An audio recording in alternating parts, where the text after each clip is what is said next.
This is going to be probably the finest ballroom ever built, and we're doing it no cost to the country. It's being put, the money's being put in by me and donors. In order to do it properly, we had to take down the existing structure. All right, tonight you heard it there. President Trump confirming what NewsNation reported earlier this afternoon, that the east wing of the White House will be demolished to make room for the new 90,000 square foot ballroom addition to the executive building. The complete demolition is a change from the original plan, or at least from what was originally stated when the project was first announced during the summer. Joining me now outside the east wing of the White House are Hannah Brandt. Where are you, Hannah? Yeah, I guess that's kind of right out there. You could see it. With what we're learning tonight, the president was armed. He was in the Oval, obviously, to talk about Russia and sanctions with the head of NATO, but he was ready to talk ballroom too. Yeah, you're right. He had the printouts, the renderings, and everything. He clearly wanted to discuss this. We're standing, as you said, just right outside of the East Wing, right outside of these fences here. And I'm going to step away because we want to give you a closer look. If you zoom in, you can see, and it's pretty clear from us, from our perspective here, you've seen big chunks of the East Wing coming down just over the past several hours that we've been standing here. You can certainly hear this heavy construction equipment tearing away those pieces of the East Wing as well. And it was, as you said, just today that a White House official confirmed that the East Wing is going to be entirely demolished in the next couple of days.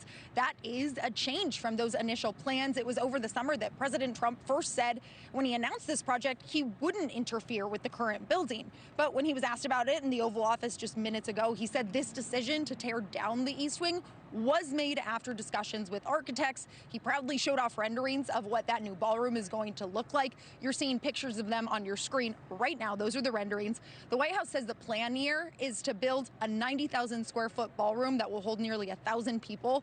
And President Trump says the reason that's needed is because currently the largest entertaining space in the White House, the East Room, only holds 200 people. President Trump projected this is going to cost about $300 million. That's a pretty big chunk of change, but it's going to be funded by donations from private donors, including President Trump himself. Now, some critics say the way that this project is being done is a problem. There are some legal questions that they're raising, but many critics arguing really there's just a lack of transparency here because the Trump administration did not consult with historical groups or go through a public design process for this project.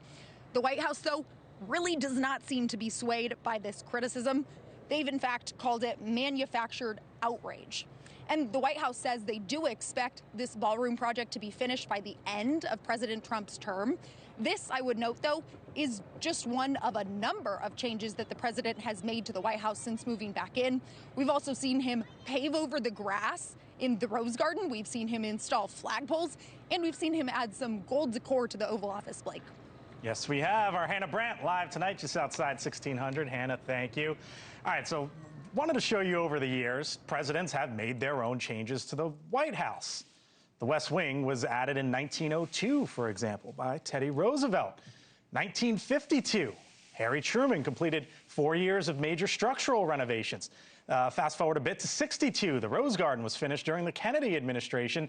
And in 2009, President Obama, much different, presidents always put their own little touches on things, constructed a new basketball court, for example. With us now, bit of perspective, the guy you know, the guy you love, Chris Starwalt, host of The Hill Sunday, senior fellow at the American Enterprise Institute. Hello, my man. We're not going to talk about Nixon reopening the bowling alley? We're leaving out the bowling alley? I've never been to the bowling alley, have you? It's like most things in the White House.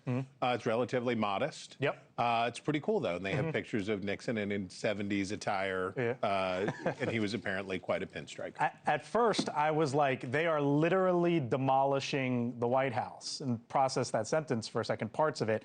And then, Chris, I went back and I looked at the history, and I was like, oh, okay, this has been done before. There's a lot of outrage, especially on the left with this. I don't know. How do you view it? Well, it certainly has been done before. It's not been done in this way. Hannah said that the criticism of this was that there wasn't enough transparency.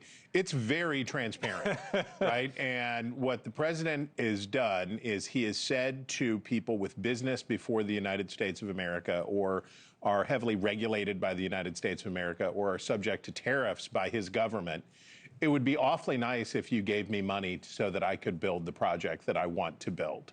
And then he had a dinner for them and brought them in and said, pay up. And they did. And they're going to fund it. So that means he didn't have to go to Congress. When Harry Truman did the renovation that you referenced before, which was the last big renovation at the White House, he had to go to Congress. He had to ask for money to do it, and because it's the people's house and all of this stuff. So what Trump has done through the use of tariffs and his own lawsuits against entities, that part of this is settlement money that people are paying him. He doesn't need Congress. And that's the motif of the Trump administration. I don't want Congress, I don't need Congress, and I don't care what they have to say. Thank you for watching. Subscribe below and download our NewsNation app right now on your phone, and you will get fact-based, unbiased news for all Americans.